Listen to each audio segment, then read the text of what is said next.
seeing online, you can see the person's name. So it meant from the very first day, I could see all the students' names. And students like you to know their names. So I appreciate it. I could instantly say their names. Dear Alan, if you permit, I'll just translate these lines into Ukrainian, like for all the people to be aware of your fantastic approach. Yeah, so it's like, шановні гості, ми чекаємо на вас. Ми дуже раді, що ви доєднуєтеся до нас. Нам дуже приємно. Професор Маркус з нами. І наразі професор Маркус сказав про те, що йому було дуже цікаво долучитися до цифрового формату викладання під час пандемії, бо це було дуже просто у тому плані, що йому було дуже неважко запам'ятовувати ім'я студента, яке завжди було на екрані. Ця ситуація була більш зручнішою, ніж в аудиторії. Ось такий формат. So I guess we can start. What do you think? Is it okay? Can with your kind permission? Yeah. Please. So, dear friends, шановна аудиторія, любі друзі, dear Professor Marcus, dear Alan, dear Karazin academic community, we are privileged to welcome you today. This lecture has already become a tradition, and this inspiring initiative, we are absolutely grateful to our dear guests and our dear Kharkiv Vasil Karazin National University authorities. A lecture to victory, world speakers in support of Vasil Karazin Kharkiv National University. On April the 26th, 1937, Guernica was bombed by Nazi Germany Luftwaffe in one of the first aerial bombings. The attack inspired Pablo Picasso, depicting this outrage at the attack.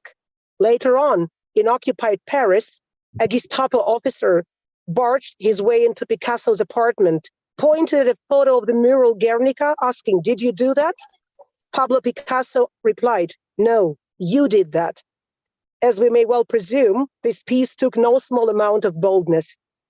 Our dear guest today, I'm so honored to say, is Professor Alan Marcus, Chair in Creative and Cultural Practice, School of Language, Literature, Music, and Visual Culture, the University of Aberdeen. A cultural historian, film scholar, film director. Professor Marcus has written, directed, and produced documentaries and other television programs for ABC TV, CBS TV USA, and Channel 4 UK, and many others. Professor Marcus has been a member of the Directors Guild of America since 1984. Professor Marcus's work has featured in photography, exhibitions, video installations, avant-garde, museum exhibitions, and films in public screening. Шановні учасники, якщо важливо, я дуже прошу вас поки що прибрати мікрофони, тому що йде звук фоновий. Professor Marcus' research and film work focus primarily on known post-traumatic sites and their relationship to the contemporary environment. Given the tragedies that Kharkiv residents have experienced since the outbreak of the war, Professor Marcus will be discussing the film he made on a similar theme, One Market Day, 2011, a 30-minute film that examines the relationship between Pablo Picasso's most famous Western painting of the 20th century, Guernica, completed in 1937 during the Spanish Civil War, and the city of Guernica today, in the light of past events, when it was almost completely destroyed.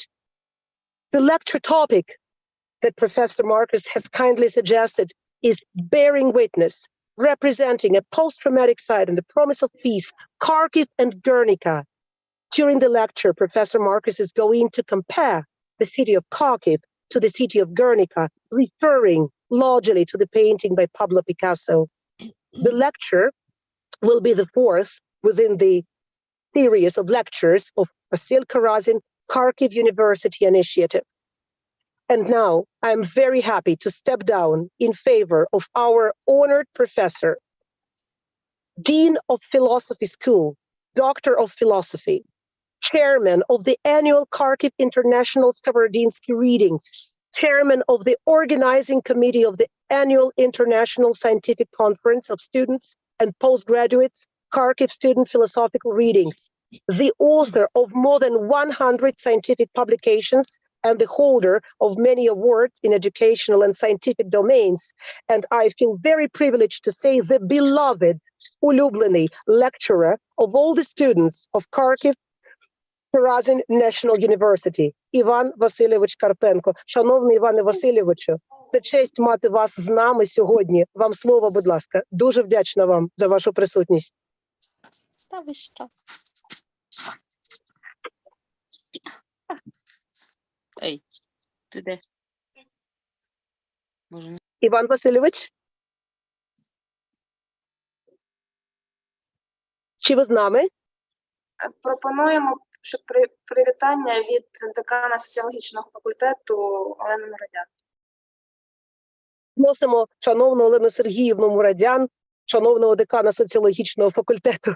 Будь ласка, дуже вдячні за честь мати вас сьогодні, як шановного гостя з нами. Yes, sorry, small changes. As soon as we are in Kharkiv with our dear Professor Karpenko, I think some technical problems. So if you don't mind, I will greet you. And I would like to say that it's really big honored for us to see you there in, let's say, online auditorium. It's our online university. My name is Alana Markusa. I'm a dean of the School of Sociology. And that's what I was thinking, what I'm thinking when I first saw the topic of your lecture, that this is exactly what's not just sociologists, but all people who are staying in the city in Kharkiv, because I'm in Kharkiv now, or in Ukraine, or even out of Ukraine, what we experience, what we feel. Are we waiting for the end of what is going on, the end of the war? Yes. Are we try to present and represent our educational, scientific, all other things in our environment? Yes, for sure. Do we try to think how to live with this trauma, how to live in this in our everyday life? That's for sure. That's what we have in our mind. But one thing to talk about it from sociological point of view, from the data changes of social order, exactly. But from another side, from the point of art, from the point of things that are able to deal with trauma, yeah, that are able to demonstrate sometimes our trauma. That's it's quite important. And cultural studies, art, all that things with that's what I believe will help to us, to adult people, to young generation, probably to feel some relief after the war. And I'm really very happy that we have already this kind of tradition. It's already our fourth lecture. And I would like to say really big thanks for the opportunity for us to see how you see us from that, not opposite side, but another side, outside of Ukraine, how you see us, how you present and represent us. And I'm sure we will enjoy this lecture. And what I really hope that's one day we will meet Professor Markus in the offline regime, in that synchronic and asynchronic regime in our university. Thank you. Олена Сергіївна, дуже дякуємо вам, щиро дякуємо вам. Thank you so much. Dear Professor Markus, with your kind permission, would you wish to start? Thank you so much. Thank you very much for that thoughtful introduction, Professor Legita, and also Dean. Thank you for your generous welcome. It is truly a great pleasure, to be able to be with you, admittedly online, but that's something. And also to see so many of you that are joining this session today. That certainly warms my heart that there are a number of you who are interested in the opportunities to think about how art, the representation of art, the representation of conflict, of trauma, of horrific things, has a universality of experience, and how it can potentially maybe relate to your experience, which I hope to hear from later on in this session, and how it's reflected in a work such as Pablo Picasso's enormous painting, Guernica, surely one of the largest paintings on canvas ever made, I imagine. and about which much has been written in the scholarly literature. And then this further interpretation that I made through my film, One Market Day. So I can't imagine all of the difficulties and the heartache that you're experiencing right now. So many of us outside of Ukraine are hugely sympathetic to what you're struggling with, what you're going through. And I'm tremendously impressed myself with the ability of the deans and the professors and everybody else, all the support people for whom without a university would not operate, to continue in these difficult times, and for the students who are continuing with their classes. It's inspirational. So what I'd like to do is to spend maybe 20-30 minutes talking, using some a presentation, a PowerPoint, and also looking at the introduction to the film, and then spend the rest of the time responding to whatever questions you might have that I'd be happy to try and answer, if that's okay. I'm speaking to you again, thanks to the wonders of technology, not from Scotland, where I teach, but from Los Angeles, where I currently am, and where many members of my extended family and immediate family live. So the weather here is a little bit different in Southern California than what I think it is in Kharkiv today. But I see that you have sunshine, hopefully, on the horizon for next week. So I hope you have some nice spring days ahead of you. Now, I just wanted to start because my background is blurred, as you can see. But if I unblur it, you'll see behind me a painting with colors that resemble, of course, the national colors of Ukraine. And it might even appear as a kind of wheat field or grain field in Ukraine. In point of fact, this was a painting. I was a fine arts student originally, and this was a painting I made when I was 21 years old and graduating from college. And it's actually of a cornfield in the Midwest of the United States, where I largely grew up. I'm originally from New York City, but I grew up largely in the Midwest. And as far as you can see, there's just wheat fields and soybean and corn. And so this is a reminder to me of that childhood period that I had and teenage period.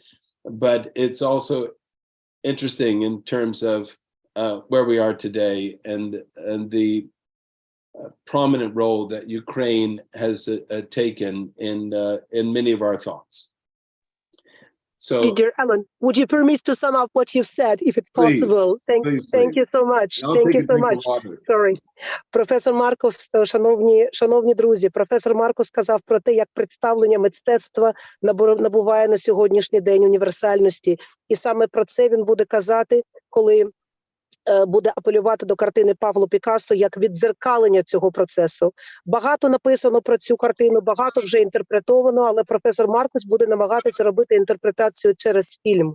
Професор Маркус сказав про те, як він і американська академічна спільнота, і всі його друзі, і люди, яких він знає, співчувають тієї ситуації, яка зараз є у нашій країні, як вони з нами, своїми серцями і думками. Він дуже вражений здатністю шановних деканів, професорів, студентів нашого Каразінського університету у такий важкий час продовжувати свою героїчну роботу, і це його надихає. Так само він дуже вдячний чудесам техніки, які дозволяють йому говорити сьогодні з нами. Він бачить, що за вікнами у багатьох людей дуже добра погода, і він сподівається, що ця погода буде відображати ті події, які будуть траплятися у нашій країні. Він також прибирав фон свого зуму і показав нам свою картину, яку він намалював у віці 21 року, коли він проводив своє дитинство у тій території Сполучених Штатів, яка традиційно зветься Midwest. Виріс він у Нью-Йорку. Фарби, як ви бачите, цієї картини символізують наші національні кольори. І це ось американське кукурудзяне поле, але коли професор Маркус його намалював, і коли він отримав запрошення від нашого університету згодом, він зрозумів, що це певний знак. Ну, про це ми казали, коли був попередній зум, то я додаю трошечки від себе, перепрошую. Дякую. Thank you so much. Thank you so much. I'm sorry for making it long. You have a very impressive memory. And please feel free to stop me at any point and do further translation. Thank you so much. Don't hesitate to interrupt me. So if I can share with you my screen, this PowerPoint, I hope you can all see this. So can you see that screen okay? We do? Yeah. We can. So the title that I gave for today is Bearing Witness. Of course, we all bear witness to life around us, but now we're bearing witness to something else, representing trauma and the promise of peace in Guernica and Kharkiv. And I think there are some analogies we can consider. So it is a pleasure to be with you today. It's an honor for me, and I thank you for this opportunity to talk with you and to shortly to hear your own thoughts and questions and comments. The painting again is Guernica that was painted in 1937. It hangs in the Reina Sofia Art Museum in Madrid, Spain. It is enormous. I don't know if any of you have been to see that painting, but it's in its own room. It used to hang in New York City in Museum of Modern Art, but it was then transferred once Spain became a democratic country. Picasso had requested that the painting not return to Spain until it was a democratic country.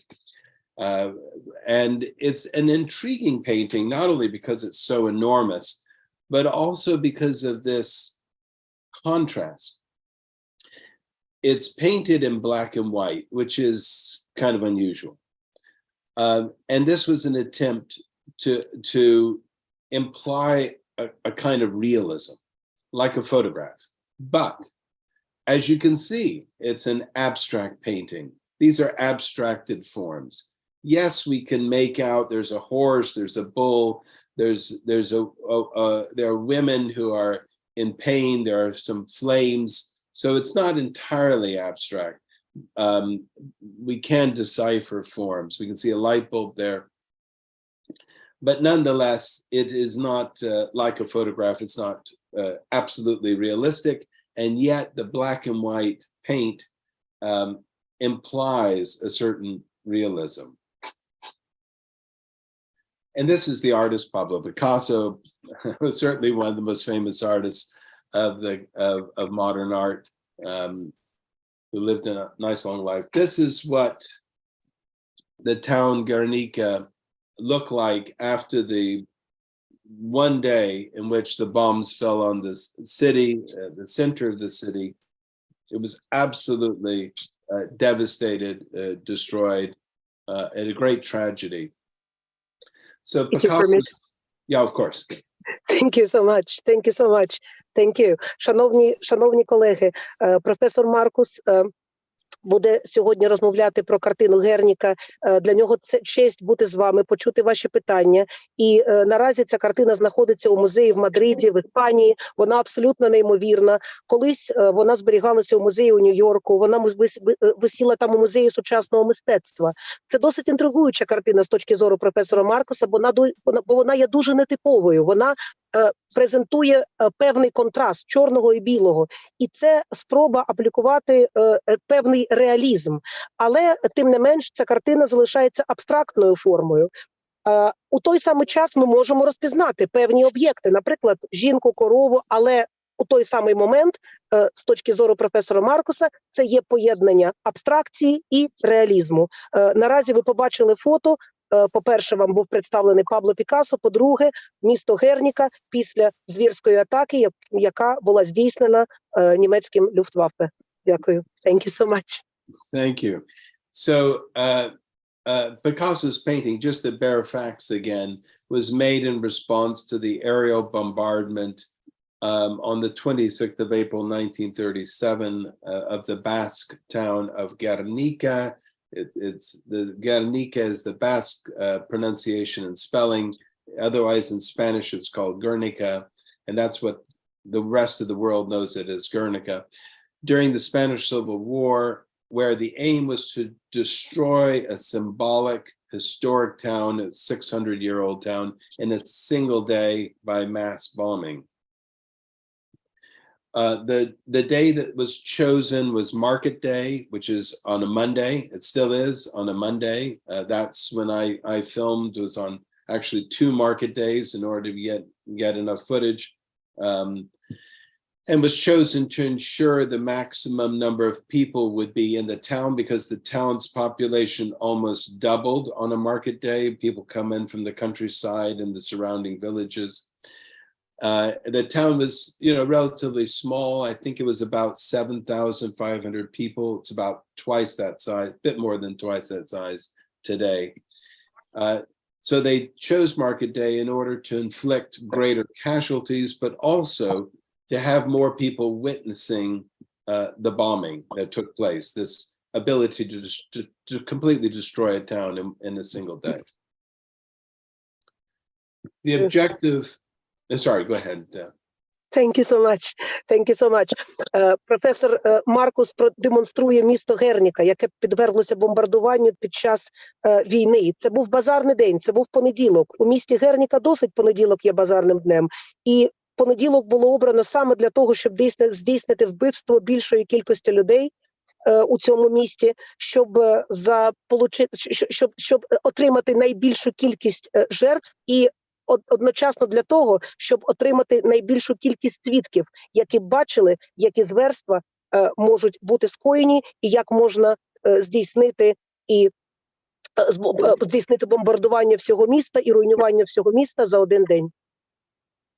Thank you. And the objective, as it says in the 3rd paragraph, was terror bombing. It was to terrorize the populace and the people of the region, and to demonstrate, excuse me, the ultimate force with the ability to cause total destruction. These are kind of amongst the last words that I'll be showing, but just to ensure you have the background to the context. Excuse me, the atrocity was committed by the rebel nationalist faction led by General Franco, with the aid of Nazi Germany's Luftwaffe and also Mussolini's fascist Italian Air Force. And the operation was given the code name Operation Rugen. So this event, curiously enough, even though it was a small town that was destroyed, it achieved its goal, but it also achieved something else, because it was widely reported in the international press all over the world. That was partially because of a well-known correspondent who worked for the New York Times. And when it appeared in the New York Times, it sort of appeared in lots and lots of other places as well. And there you can see in the center from the New York Times, historic Basque town wiped out, rebel flyers, machine gun civilians. Sorry. Thank you so much. Thank you so much. Така жорстокість і такі руйнування, які були скоєні у цьому місті, були вони скоєні у поєднанні німецького Люфтваффе, генерала Франко та також за допомогою сил Муссоліні. Ця операція досягла своєї мети, але одночасно вона досягла і іншої мети, оскільки ця подія отримала дуже широке міжнародне висвітлення і, наприклад, отримала висвітлення у Нью-Йорк Таймс, і таким чином світ дізнався про те, який злочин було скоєно у місті Герніка. Thank you. Thank you. So that takes us back to the title for today, Bearing Witness, representing trauma and the promise of peace in Gornica and Kharkiv. So in other words, this event, like in Kharkiv today, it did not happen out of sight. It happened with a lot of visibility and a lot of witnesses. And if I just look at some of the headlines in some of our papers and the websites about the tragedy of what's happened in the last year in Kharkiv, it's probably not unlike some of those stories that were told in the newspapers in 1937 about Gornica. And when I saw this headline about the destruction of the Bashova market, one of the largest markets in Europe, I understand, it's one of these headlines said the largest market in Eastern Europe. I thought the coincidence with the destruction of the market in Gornica was really telling, because the market in Gornica was right at the center of the town. When the town was rebuilt, the market, as you see in the film, is actually off to the side now. But it was originally, it was dead center in the town. And so the destruction of the market, this market in Kharkiv, I thought was not only very tragic, but also compelling in the association. Thank you. If you permit. Please. Thank you so much. Професор Маркус поєднує місто Харків, порівнює місто Харків і трагедію, через яку пройшло наше місто, наше рідне місто Харків, із містом Гернікою. І сподівається, що наше місто також зараз знаходиться в очікуванні нашої довгоочікуваної перемоги, в очікуванні миру, і порівнює трагедію, яка була у місті Харкові, і той факт, як був зруйнований ринок Барабашова, до якого він апелює, який знаходиться у центральній частині міста, із ринком у місті Герніка, який також знаходиться у центральній частині міста, і ви могли бачити цей ринок у спостережливому фільмі, який професор Маркус нам так радо надав. Таким чином, професор Маркус поєднує два міста і їх трагедії. Thank you. Thank you. So as you can see from these headlines and these photographs, and you know, it's one thing to read about something, but we live in an age of images, don't we? Now more than ever. And so to see these powerful images and now to have them transported around the world obviously has a tremendous effect on public opinion internationally when a crisis like this is transpiring, as it is in Kharkiv and throughout elsewhere in Ukraine today. It was more difficult in 1937 in Spain, and so hence the place to be filled by a painting like the one Picasso did, which helped to publicize it, which gave it a kind of visual expression when there are relatively few actual photographs that were taken at the time. You saw one of them I showed earlier, but his painting bore a lot of weight in helping to tell that story. And I think, Elia, you were mentioning that when you saw the market in the film in Gornica, it reminds you of this other market, Skimoska? Сумской market. Сумской market. Сумский рынок. Yeah, and I hope one day to come and visit, well, of course to visit Kharkiv, but also to walk around the market there. I love markets. I love all of the activity that's going on and see how people go about selling their produce and how people interact and sometimes barter for things. I just love the commotion of the market, you know, the everydayness of the market. I find quite appealing. With your kind permission. Please. Thank you so much. Професор Маркус каже про те, що ми живемо в епоху візуальних образів, і, звичайно, вони спроможні створювати дуже великий ефект на суспільство, чого, звичайно, не було у 30-ті роки, або це було, ну, скажімо так, певно, складніше у Іспанії того часу. Але саме те, що Пабло Пікассо створив цю вічну картину, було дуже вагомим внеском. Професор Маркус апелює не лише до нашого ринку Барабашова, а також і до сумського ринку, про який він теж вже знає, і каже, і сподівається, що коли він потрапить до Харкова, до нашого славетного університету, то може він ще і завітає і подивиться на сумський ринок, який ви можете побачити наразі на фото, і каже про те, що він дуже полюбляє повсякденність ринку, дуже полюбляє ту комунікацію, яка відбувається між людьми, і те життя, яким наші ринки живуть. Він відчуває це дуже цікавим. Thank you. Okay, thank you.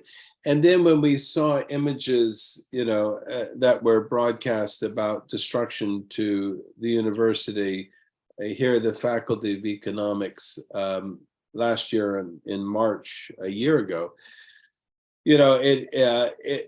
for those of us who teach in universities and consider it honestly an honor to be a university professor, I think,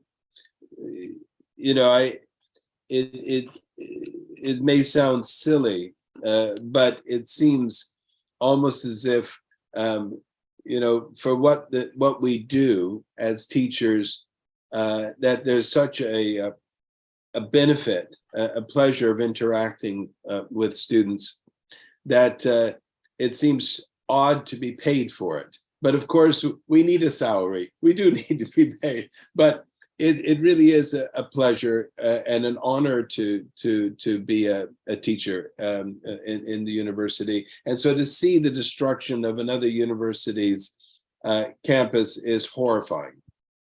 Because it's symbolic as well, and what it means about attempts to destroy knowledge, and the attempts by one generation to pass knowledge on to the next. Професор Маркус, професор Маркус згадує ту жахливу подію, коли на наш університет була здійснена атака і постраждав наш економічний факультет, наш корпус на вулиці Мироносицькій, і каже про те, що це велика честь бути викладачем, зокрема, університету, бути професором університету і мати велику можливість, велике задоволення від спілкування зі студентами, що навіть йому здається, іноді тут зайва і зарплатня, тому що він отримує величезне задоволення від цього процесу. Це для нього честь, і це дуже жахливо, коли здійснюється спроба перервати ланку між поколіннями, які повинні передавати знання одне до іншого. І саме цю спробу, саме цю мету мала ця жахлива атака – перервати цю ланку контакту, передачі знань від покоління до покоління. Thank you. I thought it was also really interesting to just read about, in preparation for talking with you today, that last year the Ukrainian city of Irpin established twin town status with the town of Guernica. You might just translate that. Професор Маркус апелює до міста Ірпінь. Він порівнює його за масштабами з Гернікою і порівнює ті жахливі атаки, які були здійснені на це маленьке місто, на це маленьке, горде місто. Thank you. So clearly, before this talk, others have seen the obvious connection between what happened in Guernica and what's happening in many Ukrainian cities, this attempt to terrorize a civilian population in an urban environment. So clearly there are already these associations have been made there. And now I'd like to turn to the film that I made, this 30-minute long film. The opening shot of the film is of a beautiful European town. Beautiful. Look, flowers, lovely architecture. You just want to, you're invited into the picture, aren't you? You want to go to that place. You want to visit that place. I don't know if any of you have been to that place, but there's a kind of automatic invitation to go to that place. This is where the bombs fell on the market. This is where the market was in 1937. As I say, when they rebuilt it, they moved it off to the side, but this is where it was complete destruction. And so what you see are more modern buildings and also rebuilding of the older ones. If you permit. Sure. Thank you. Професор Маркус завершив коментар попереднього кадру міста Ірпінь поясненням і розумінням того, що все це було здійснено для того, щоб тероризувати цивільне населення, і також перейшов до характеристики свого 30-хвилинного фільму, чий перший кадр відкриває прекрасне європейське місто Герніка. Ми бачимо квіти, ми бачимо прекрасний день, ми бачимо прекрасну архітектуру, і нам хочеться відвідати це місто. Але ми повинні пам'ятати, що це є та сама точка 1937 року, коли впала бомба. Вона впала саме у це місто, і воно було абсолютно зруйновано. І тому все, що ми бачимо наразі на фото, це або модернізовані будівлі, або ті будівлі, які були побудовані вже після цього жахливого моменту. Дякую. Дякую. Thank you. And the next shot is one that it's probably my favorite shot in the entire film. And it's an unusual shot to have maybe in a film, certainly unusual as the second shot in a film, because it goes on for over a minute. And yet, on one level, it seems like much is happening, but something is happening, and we'll come to that in a moment. And then we end up with seeing something of life today in this town called Guernica. We just see cafes, people having a nice time, drinking, eating, walking. We see normality. That's the opening, roughly the opening 3 minutes in the film. We also see some close-ups of this mural, and this mural is on a wall in the town, and this is what I used in place of the actual painting. I filmed parts of the mural, and the mural is an exact replication. It's not the same size, but it's exactly a replication of the painting. Thank you. Go ahead. Професор Маркус, thank you. Професор Маркус показує нам Герніку, яка є на сьогодні, показує нам нормальне життя у місті, люди, які гуляють, які проводять гарний час разом, які п'ють каву, які живуть своїм нормальним життям. Перші 3 хвилини фільму, і після цих перших 3 хвилин ми бачимо кадри крупного плану, де нам предстає мурал на стіні, який реплікує картину Пабло Пікассо «Герніка», але має трошки інший розмір. Дякую. Thank you. So I'd like for us to look at the film's first 3 minutes as a way of how is this introducing the subject to you, and then I'll stop the PowerPoint after the 3 minutes, and then I would invite your comments to some of the questions that I'll pose to you, and then we'll finish off with the PowerPoint and get on to the rest of what questions you might have. So the focus, as you'll see in the beginning of the film and throughout the film, is on the everyday, the banality of the everyday. And I use a type of filmmaking which is often referred to as observational cinema. You're just watching. And you'll notice there's no narrator, there are no interviews, so we don't have the traditional guides to tell us how to interpret the images. In documentaries, you usually have interviews, you have a narrator, a presenter to tell us how to think about the images that are being shown. You don't have that. You have a few words, yes, but this is a kind of ideal film for transcending language and culture, hopefully, because it doesn't rely on the spoken word to convey meaning. It relies on sounds and pictures, but not on the spoken word. With your permission, Sure. професор Маркус пропонує нам наразі подивитися трошки перші 3 хвилини його фільму, який фокусує повсякденне життя, досить банальне життя. Це є дуже спостережливе кіно, в ньому немає наратора, в ньому немає жодних помічників в інтерпретації того, що ми бачимо, того, як ми повинні сприймати ці образи. І це кіно наразі апелює до наших почуттів через звуки, через образи. І професор Маркус у цьому плані звертається до трансцендентності мови та культури і не потребує слів. Thank you. Thank you. I mean, the writer Hannah Arendt wrote about the banality of evil with respect to what the Nazis did during the Second World War and their killing of the Jews and other people. But and that there was a kind of commonplace in the way that they went about on industrial scale of killing people. There was a banality of evil, but there's also a banality of the everyday. And to some extent, I don't know how you feel about as you move through your everyday, whether it was before the war or now, but we're looking for high points. And yet, I think actually many of us now realize and value the banality of the everyday, just doing our things quietly that we do every day without other things happening. There's something very peaceful about it and very, very satisfying about it, if you will.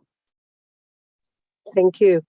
Професор Маркус каже про те, що банальність, а саме банальність зла, це те саме, з чим порівнювала діяльність нацистів під час Другої світової війни. Саме банальність зла, так апелювали до їх діяльності багато текстів того часу. Це було під час Другої світової, але є інша банальність з точки зору професора Маркуса, це банальність повсякденності. Ми, звичайно, полюбляємо шукати яскраві акценти у житті, але у той самий момент ми дуже цінуємо банальність, ми дуже цінуємо стабільність, повсякденність нашого життя, його маленькі радощі. Thank you. Thank you. So this concept of observational cinema, which many filmmakers use, they may not use it in exactly the same way I do, but it's a common field, although not one typically used on television, which demands a faster pace. But it's often associated with the field of visual anthropology. My training originally was in the fine arts and film cinematography, but my interest developed in a more documentary form, and then ultimately I did degrees that were in the area of cultural history and working in visual anthropology. So in this film, you'll see that there's what I refer to as a silent frame. The frame doesn't move around. There's no panning, there's no tilting, there's no zooming in and out, because for me, that camera movement would appear artificial. And what I want is to try to remove the wall, the fourth wall between you and what you're seeing, so that you forget about the camera frame by making it silent. You forget about it, and so that it reinforces the idea that it's you looking at this image that I'm presenting to you. Thank you. Thank you so much. Шановні колеги, професор Маркус у своєму кіно пропонує концепт спостережливості. Концепт спостережливого кіно, який трошки відрізняється від його загальної інтерпретації. Професор Маркус каже про те, що він навчався мистецтву і кінематографії. Спочатку його інтерес був до документального кіно, найбільший інтерес. Після того він трошечки розпочав і продовжив цікавитися і творити в галузі історії культури. І камера його у цьому фільмі мовчалива, вона не передбачає наближення, бо професор Маркус каже, що то є штучне. Він намагається прибрати так звану четверту стіну між нами і тим образом, який він намагається до нас донести. Тому камера є дуже природня і мовчалива. Дякую. Thank you. When I worked in television as a director, I would have a crew, cameraman, assistant cameraman, sound person, lighting person, production assistant, whatever. But the advantage of doing the kind of work that appeals to me now in the films that I've been making for the last 15 or 20 years, and the development of high definition video, where you can get very good quality visually and the quality of sound, and ease of editing, is that like when I was a film student in university, I do everything myself. So I research the topic, I film the topic, I edit the topic, and now I'm talking about the topic.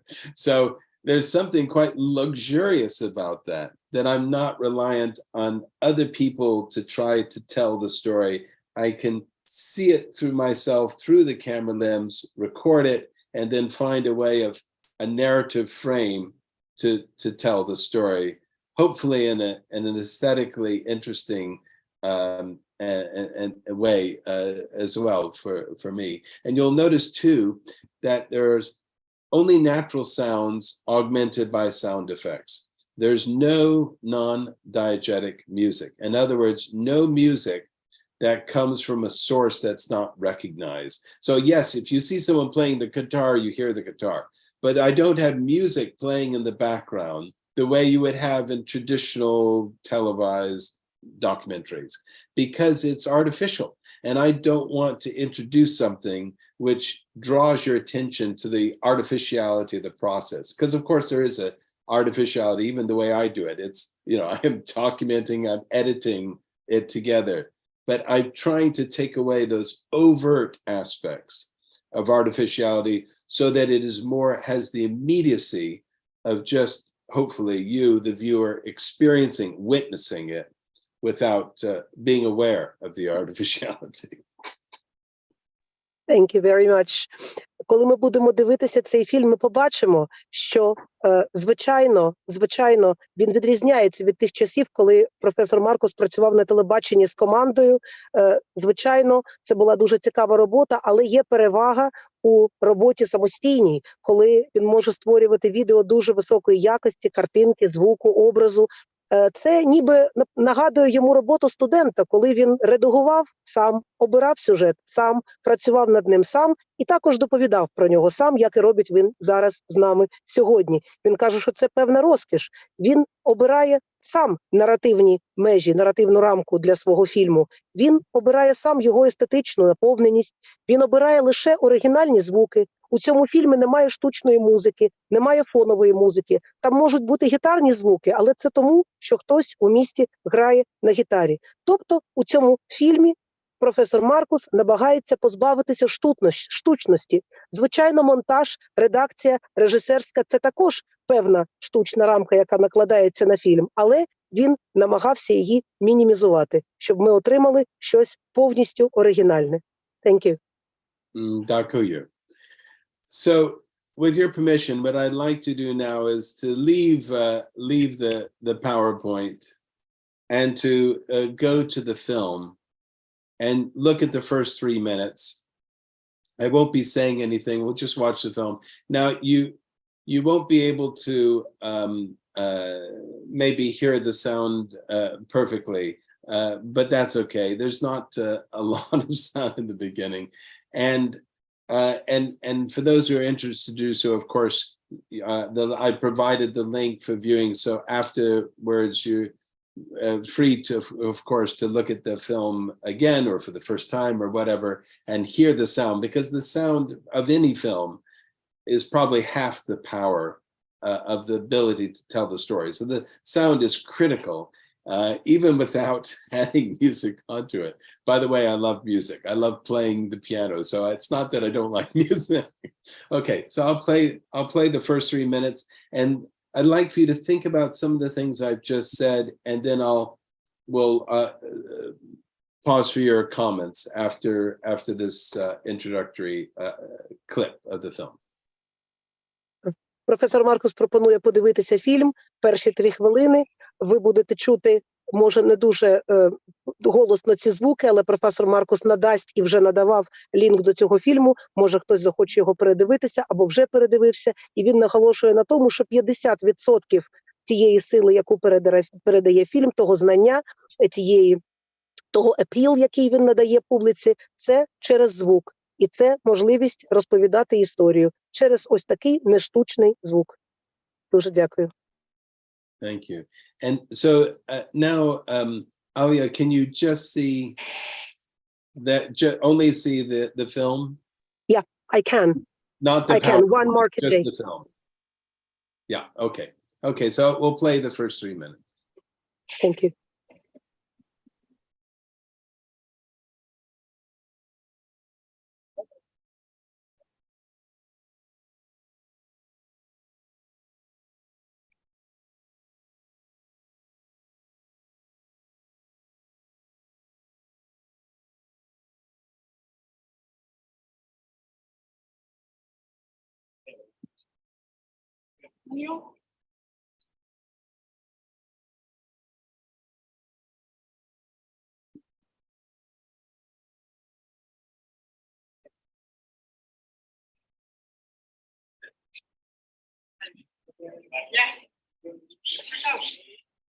¿Pero qué andas?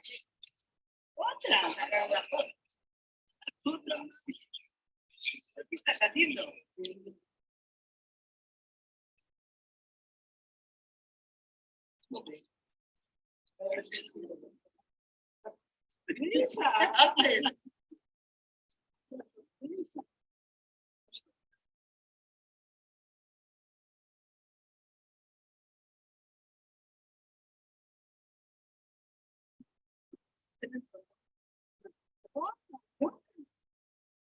Haciendo.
Okay. All right. I'll stop the clip there, but that gives you a feeling for how I wanted to introduce you to this place that you probably have never been to. While many people have viewed the painting online or maybe in the museum or maybe in an art history course, very few people have been to this Basque village. So I'm introducing you to you, but I'm doing so in a very particular way.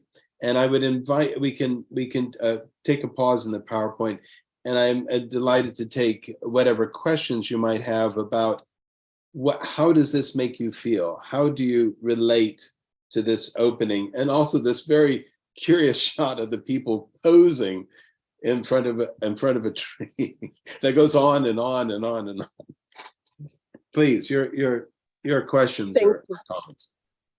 Професор Маркус запрошує вас до запитань. Це те, як він хотів представити вам цей фільм, ті відчуття, які він хотів надати вам на початку фільму. Може, вони віддзеркалюють у вас, може, вони спонукають вас до якихось думок. Він був би дуже вдячний за ваші запитання, шановні друзі. Dear Professor Marcus, I've just translated that you would welcome all the questions and how this made them feel and what resonates and what relates to them and what reflects in our dear public. Thank you very much for your fantastic presentation. Thank you. Dear friends, we've got a student of the Faculty of Foreign Languages willing to produce the first question with your kind permission. Marta Shevchenko, would you please? You're very welcome. Thank you very much. I'd like to ask about, since you told that like the sound has like really a deep meaning here, I would like to ask about this church bell sounds. I mean, is it like some I don't know, symbolic stuff of like religion and like, for example, Christianity and like suffering and all this stuff? Because I lately saw this like part with church bells like in the end before the Guernica's pictures, and I was wondering if it means something. I mean, in this case, or maybe not. Thank you for your question. You know, I'm doing something that Picasso refused to do, which is Picasso, when he gave very few interviews, but when he did, people would ask him, what does this mean? What does that mean? And of course, he would say, it means whatever you want it to mean. And so because, of course, for him, especially working in more abstract art, the whole point is that it provokes questions and comments. If he provides an explanation, then that defeats the purpose. But I'm delighted to try to answer whatever questions you might have about my intent. We hear in the opening sequence, and I'm sorry if, on Zoom you're unable to hear it, but I do invite you to listen to the film, watch it in your own time, because the sound is very, very important. And we hear in the beginning this traffic sound, again, the sound of the everyday. We also hear quiet. That moment with them standing in front of the tree. There's some background sounds of the city, but it's largely quiet. We hear them speaking to him. Nothing seems to really happen. And then we hear some church bells, I think. And we also, ultimately, at the end of that, we hear the cry of a baby, of a child. So there are several things. This whole film operates on observation of the town today. I showed you a black and white picture of the destruction of the town, but there are no archival images in the film. The film is really about the contemporary town and its relationship to this iconic painting by Picasso. But I want to get you to know the town, but it's informed by the tragedy of its destruction in the past. So I look for symbols, for metaphors to help to illustrate that somehow behind all of what you see, there are reminders of that devastation that happened all those years ago, and that they're still there, and that's something we can come to.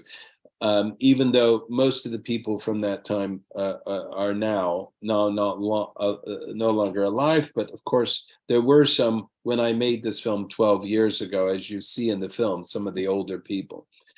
But the sound of the church bells could be interpreted in different ways. It could just be that there were church bells ringing when I was filming, but it could also be that there were bells rung from the church to warn about the planes coming that might bomb.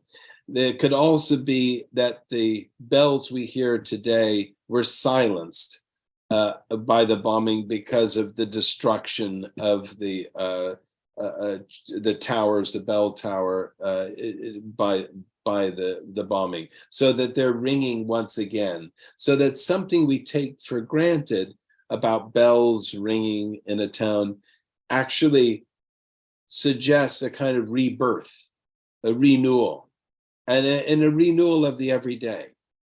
And then, of course, the cry of the child, initially over black, where it could mean anything. We don't see the child crying, so we can't interpret directly why the child is crying. But in this case, it is an allusion to the fact that at that time, many of the men were away fighting against the rebel forces, against Franco, on behalf of the Republic, the government of Spain. And so there were, at that time, a lot of the victims were children, tragically, and women and older people.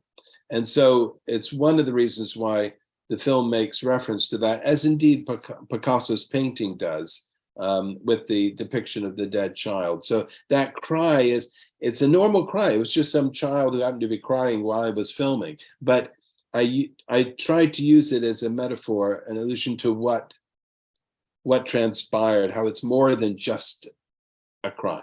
Yeah. Thank With you your very kind much. permission. Thank you so much. Thank you, Марта. Шановні гості, професор Маркус каже про те, що зазвичай, коли його питають про те, що він мав на увазі під тим чи іншим моментом у фільмі, він згадує Пікассо, який давав дуже мало інтерв'ю і казав, а що хочете, то і значить. Тобто ви можете інтерпретувати по-різному. Наприклад, ось тут ми чуємо людей, ми чуємо звуки колоколу. Цей фільм збазовано на спостереженнях. І фільм сам по собі є яскравий. Він показує сучасне життя. Чорні кадри – це окремі кадри. Але професор Маркус, тим не менш, хоче, щоб ми дізналися про це місто через його трагедію. Тому він шукає символи, він шукає приховані нагадування про цю трагедію, і вони все ще там. Таким чином ми можемо інтерпретувати колокол як, можливо, те, що це є певне попередження про літаки, які можуть бомбардувати це місто, а також, може, це поновлення, може, те, що колокол дзвонить зараз, позначає, що колись він мовчав, тому що ми маємо надію на возродження кожного дня, того, що ми зазвичай приймаємо за залежне. Але коли колокол зруйновано, він не дзвонить, але наразі він дзвонить знову. Також ми чуємо крик дитини, але ми не бачимо цю дитину. І, можливо, це алюзія на те, що у той період багато чоловіків було на війні і багато страждань були саме на долі жінок і дітей, які залишалися у місті. Тому цей крик, він також для професора Маркуса досить метафоричний. Thank you so much. Thank you for your question, Marta. We've got some more people. Daria Lokmin, thank you very much. Would you like to produce a question, Daria? The floor is all yours. Чи маєте ви питання, Дар'я, будь ласка? Not really. I was just saying that I watched the movie before coming to the meeting, and the sirens started to blare off outside my window, and I just thought, what kind of time it is? So it was kind of an experience to watch your movie while hearing the sirens. Wow. Wow, thank you for sharing that. I hope that you're safe and well. Thank you so much. We welcome more questions. Would you please? Якщо ви хочете запитати у чаті, будь ласка, ви можете запитати будь-якою мовою. Це питання буде одразу ж перекладено професору Маркусу англійською. If you wish to ask any questions in Ukrainian, please, this question will be immediately translated. You're welcome. Hanna Kostenko, would you like, please? Yeah, thank you so much. Thank you so much. Я б хотіла все ж таки спитати українською, якщо ваша ласка.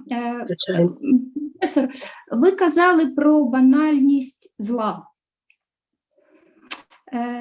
Чи не здається вам, що в поточній ситуації, коли ми дивимося на репрезентацію Росії в публічному просторі, мабуть, же можна перекласти?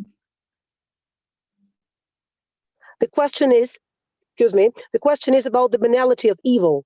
So Hannah is asking about the banality of evil, and she is referring to the representation of Russia in modern media. Please go on, Hannah. Прошу продовжити. Чи не можемо ми казати не стільки про банальність зла, скільки про безсоромність зла? Shamelessness. Hannah is appealing to the fact that when we talk in terms of talking of the banality of evil and the representation of Russia in modern media, probably it could be also interpreted in terms of not so much banality, but shamelessness of evil, the way Russia is portrayed, the way Russia is represented in modern media, for example. Наприклад, те, що ось зараз відбувалося в ООН, про те, що було поставлено питання про русофобію, тобто ця гра в жертву, яку активно підтримує російська закордонна діаспора. Як вам здається, ось це питання нової етики, чи воно потребує репрезентації, чи воно потребує того, щоб ми про це казали, про цю безсоромність, про цю нову етику, про цю нову ієрархію цінностей? Hannah is inquiring, she's referring to the episode, to the incident in the United Nations organization where Russia tends to play the game of victim, where like this game is largely supported by the international diaspora, and Hannah is inquiring whether this requires representation, whether this requires some reflection, this new change in the system of values, in the hierarchy of values. So whether it should be represented, this shamelessness, if I got it right. Thank you. Yeah, thank you for your question. And thank you, Hannah. Undoubtedly, in these times, where there are some countries which are walking a tightrope, not wanting to criticize too much, and other countries who are being extremely critical about the actions of the aggression towards Ukraine. And it is undoubtedly for those world powers, this is an unusual time where in the Security Council, you have one member who is perpetrating aggression against another country, member of the United Nations, and who also has a veto because they're on the Security Council. So it's, you know, there's an element, I suppose, at that level of theater, of political theater, which can seem completely divorced from the reality of what's happening and what people are experiencing. Thank you so much, Professor Marcus. Професор Маркус каже про те, що наразі є така ситуація, що розгортається певний політичний театр, який може здаватися трошки віддаленим від реальності. Одні країни критикують, інші країни критикують менш, але це не відміняє жодним чином агресію проти України. Певна поведінка є досить нетиповою, коли на певні члени Організації Об'єднаних Націй накладають вето на те, щоб вони, можливо, не повинні накладати. Отже, ми бачимо, як розгортається політичний театр. If I can I add something to that about the banality of evil? I mean, certainly on an immediate level, evil can feel quite visceral and obvious and devastating. The banality of evil works, I think, on a different level, which is less obvious, but just as insidious. And one of the contexts that I explored that idea was a film that I made in Auschwitz, which was called In the Birch Grove, because there was a beautiful birch grove at Auschwitz where I filmed, and that people waiting to go into the ovens were kept waiting in this beautiful birch grove before they were led into the crematorium. So there was a beauty in the birch grove, but a tragedy that you could feel even today being there. So I made this film called In the Birch Grove. That's on my website, the description of it. And I focused on a diary by a professor of medicine at the University of Münster in Germany, who took time off from his teaching to be an SS doctor at Auschwitz. And in his diary, he describes in one passage people that he had witnessed killing or participated in killing that day. And then the next sentence, he describes what he had for lunch. And it's just moving back and forth in the diary between horrific acts committed and everyday descriptions, like talking about food. He liked talking about what he was eating. And then after his spell as an SS doctor at Auschwitz, he returned to being a professor at the university. Of course, at the end of the war, he was dismissed and put on trial.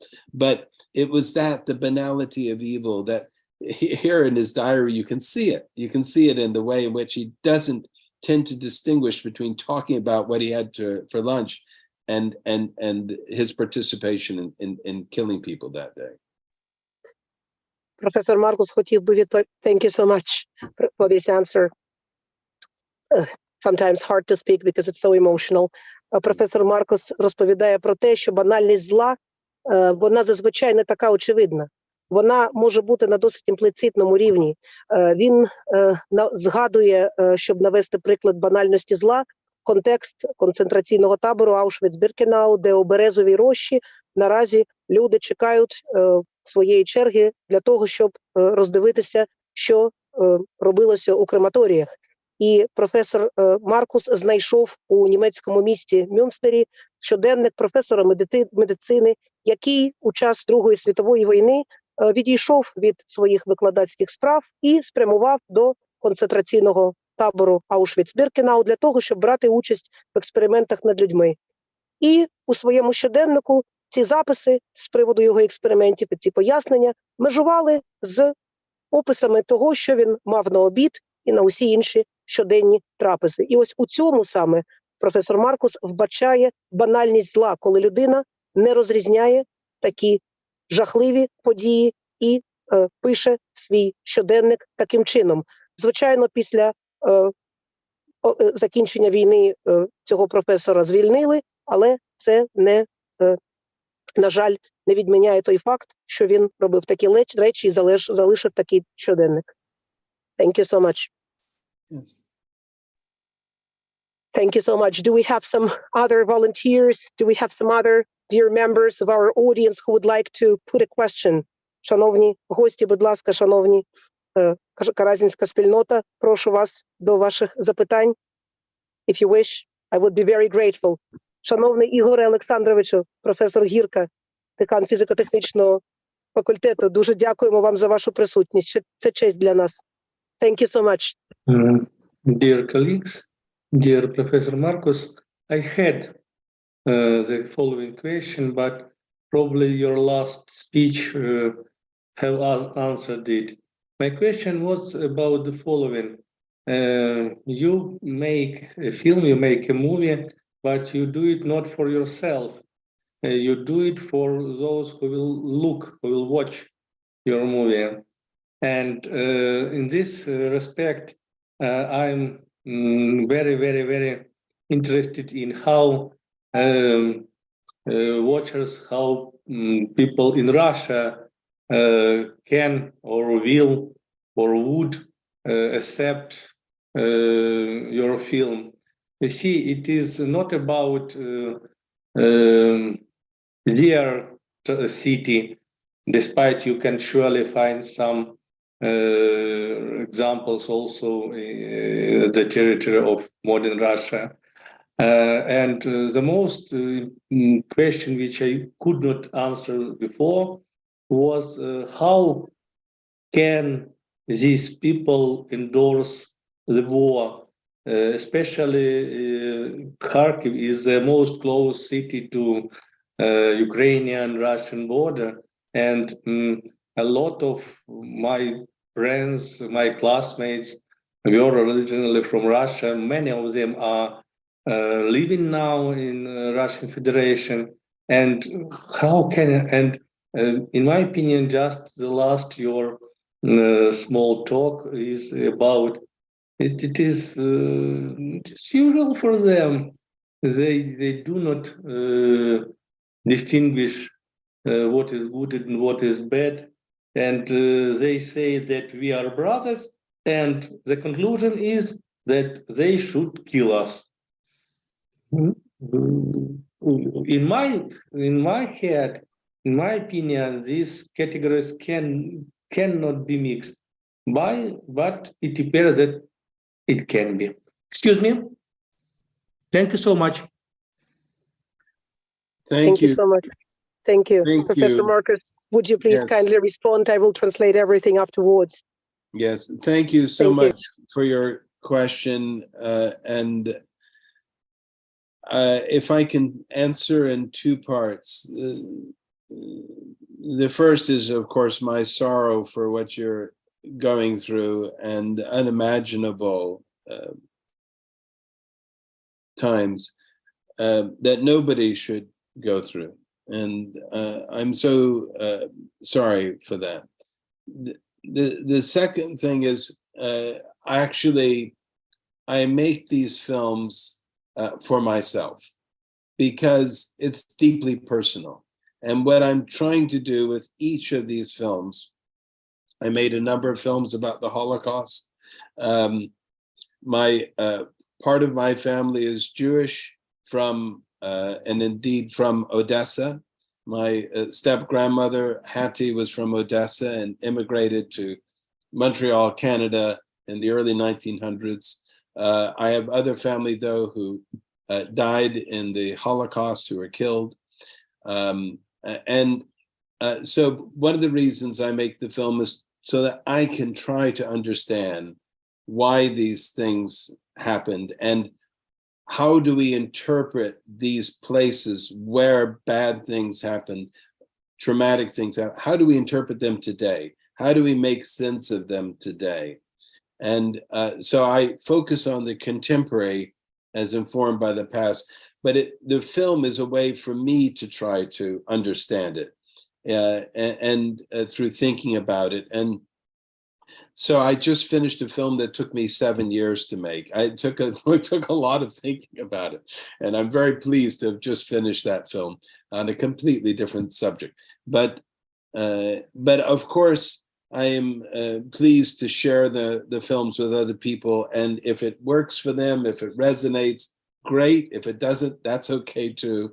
And if it promotes a conversation, obviously that's of value to me as well. And I do it in a research context because I'm a professor, and this is one of my forms of publication. And in our publishing, our thinking, our analysis, our thoughts in this form, it's a film.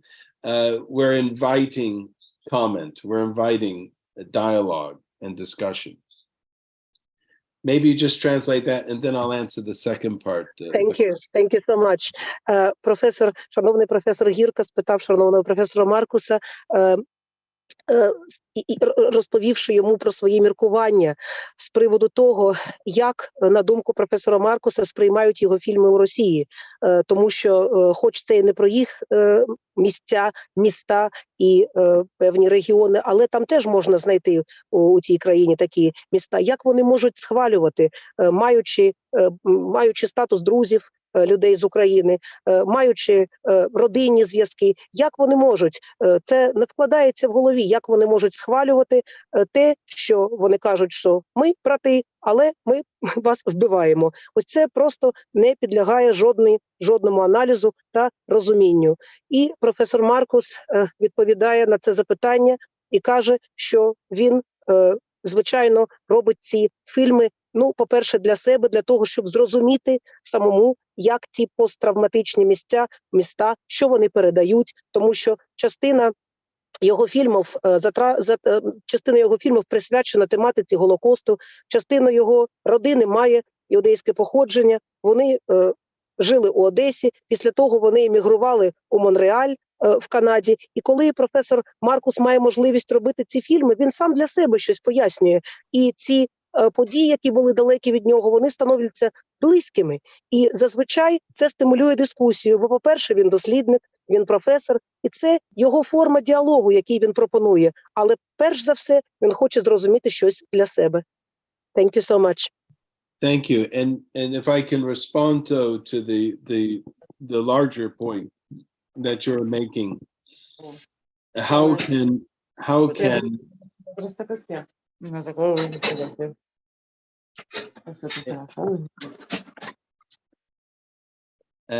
if I can respond to the larger point that you're making about how can people whom you know who now are living in Russia and thinking in a different way, how can this be? There are just so many examples through history. Here in the United States, we had a civil war where many people were killed, and in some cases, brothers were fighting against brothers on different sides of the North-South divide. We've seen it recently in many other countries like Rwanda, or the Balkans and the former Yugoslavia, neighbors turning on neighbors and doing inhuman acts that you just can't imagine to somebody who is your neighbor, whom you grew up with, or who was your school friend. It's unimaginable. What is it about human behavior that allows this to happen? I have no idea. And certainly in Britain, where I live and teach, we have a long history of conflict between the different parts of the country, between Scotland and England and Wales. I've lived in all these different parts, and many years ago, not recently, but 400 years ago, 500 years ago, so you had open conflict between them. One of the reasons why my mother's family moved from Scotland to America in the mid-1700s, when it was still part of Britain, was because of one of those wars in Scotland by the English. So this is an imponderable question that has affected us through time immemorial, of how people can turn and act in this way. Thank you so much. Професор Маркус також продовжує пояснювати, що це дійсно просто не вкладається в голові, це неможливо розуміти, розум відмовляється це інтерпретувати, як таке можливо, що ті люди, які були родичами і друзями, можуть чинити це до своїх сусідів. Але каже, що так само і в його країні, у Сполучених Штатах Америки і в Британії є і існують довгі історії конфлікту, і він апелює до частин Британії, він каже, що він потроху пожив у кожній з них, і в Англії, і в Уельсі, і в Шотландії, і саме у середині 17 століття та частина його родини, що є з боку його матері, емігрувала з Шотландії до Сполучених Штатів Америки саме через такі конфлікти, військові конфлікти. Ось таким чином відбулася ця еміграція. Thank you so much. Дякую. Чи маємо ми, будь ласка, я б хотіла запропонувати Ілона з Гура. Would you please, Ilona, you haven't asked a question yet. Would you please be our guest? Take the floor.